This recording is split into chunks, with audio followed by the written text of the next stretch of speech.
দেশে যারা আছে তাদের টাকা দিয়ে যদি এই কবরস্থানটা পরিষ্কার না করতে পারেন, তাহলে অবশ্যই প্রবাসী ভাইয়েরা মানিকদিরের এই যারা আছেন এই কবরস্থানটা চিনেন, অথবা আপনার কবরস্থান আপনার বাড়ির, তাহলে আপনারা অবশ্যই প্রবাস থেকে টাকা পাঠাবেন এই গুরুস্থানের আন্ডারে। যারা সভাপতি আছে তাদেরকে বলবেন এই কবরস্থানটা এই পরিষ্কার পরিচ্ছন্ন রাখার জন্য। এই গাছগাছালি হয়ে পড়ে আছে, এটা কোনো এই সুন্দরের পর্যায়ে আছে না। একজন মানুষ যে মাটি দেবে এরকম কোনো এই পরিবেশ নাই। তো পরিষ্কার করলে মাটি ফালাইলে দেখা গেছে কি একজনের পাশে আরেকজনকে এই কবর দেওয়া যাবে।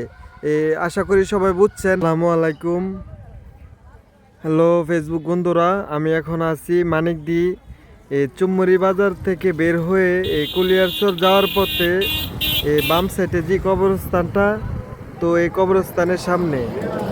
তো এই কবরস্থানটা মানিকদি কোন হাটির কোন গ্রামের আমি জানি না, এই ঠিকানাটা আবার জানা নেই। তবে এই কবরস্থানটা দেখুন অনেক জঙ্গলের মতো হয়ে আছে। আপনারা চাইলে কিন্তু মানিকদি এলাকাবাসী এটা এই পরিষ্কার করলে কিন্তু মেম্বার চেয়ারম্যানের কাজ দরকার লাগবে না।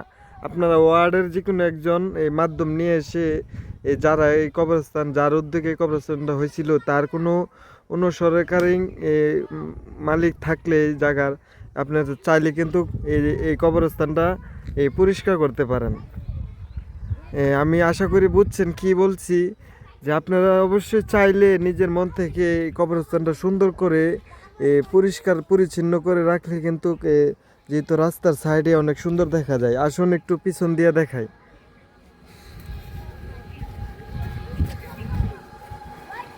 দেখতেছেন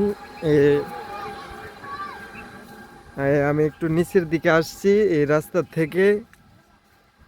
আসলে আমি কি বলতেছি আপনারা অবশ্যই একটু ভালো দিক দিয়ে নেবেন। আমি চাইতেছি কি এই কবরস্থান এটা এমন একটা জিনিস, আমাদের আপনার শেষ ঠিকানা হলো কবরস্থান। এটা একটু আমরা যারা জীবিত আছি, মরা মানুষ তো কবরস্থান পরিষ্কার করতে পারবে না। আমরা যারা বেঁচে আছি দুনিয়ায়, তারাই তো পারবো এই কবরস্থানটা পরিষ্কার করতে, তাই না? তো আমি এই কবরস্থানে আসছি। এই কবরস্থানে আসার ভিডিও করার আমার একটু হালকা একটু রহস্য আছে। রহস্যটা কি, এই কবরস্থানে আল্লাহ সবাইকে মাফ করুক, আমার শিল্পী হুমায়ুন, আমার সন্তান এখানে জানাজা দেখা হয়েছে। তো আমার বাড়ি হলো ভৈরব জামালপুর, আমি মানিকদি আসছি। মানিকদি আমার আত্মীয় স্বজন বেশি। তো আমি আমার সন্তান, আমি মানিকদি আত্মীয় বেশি, তো আমার প্রথম সন্তানকে আমি মানিকদি জানাজা দেওয়া হয়েছে এই কবরস্থানে। আমি এখন যেই কবরস্থানে ভিডিওটা করতেছি।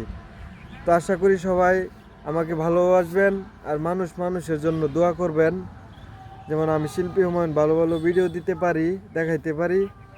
আর এই কবরস্থানটা ইনশাল্লাহ সবাই পরিষ্কার করবেন।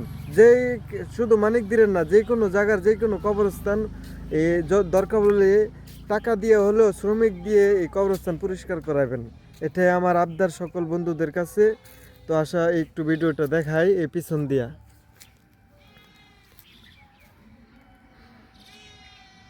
এই যে এটা হলো রাস্তা, রাস্তা অনেক সুন্দর, এই কবরস্থানটা অনেক সুন্দর। যদি পরিষ্কার পরিচ্ছন্ন থাকে তাহলে আরো সুন্দর হবে।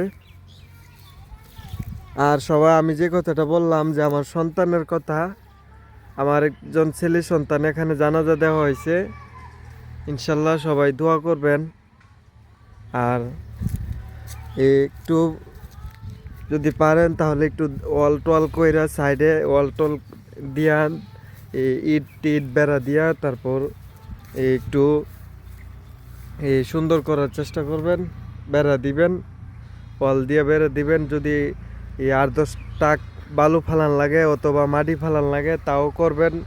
যারা প্রবাসী ভাইয়েরা আছেন, প্রবাসী ভাইয়েরা যদি মানিকদিরের যারা দেশে ব্যবসা করে তারা টাকা দিয়ে যদি না পারে, তো অবশ্যই প্রবাসী ভাইয়ের টাকা দিয়ে হলেও এই কবরস্থানটা পরিষ্কার করার চেষ্টা করবেন। যার যে কোনো একজন নাম দিয়ে এই প্রবাস থেকে যদি পারেন টাকা দিয়ে এই কবরস্থানটা বলবেন যে পরিষ্কার করতে, যদি দেশের বাইরে না পারে।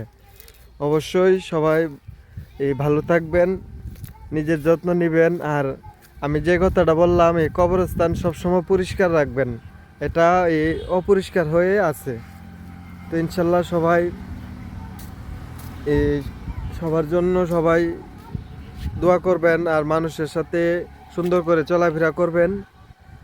তো ইনশাল্লাহ আমার সন্তানের জন্য দোয়া করবেন। আমার সন্তানরা এই যে আমি এই জায়গায় জানাজা দিয়েছিলাম, সবাই মাফ করবেন, আল্লাহ মাফ করবেন। আর অবশ্যই দোয়া করবেন আমার জন্য। এই আবারও দেখা হবে অন্য ভিডিওতে।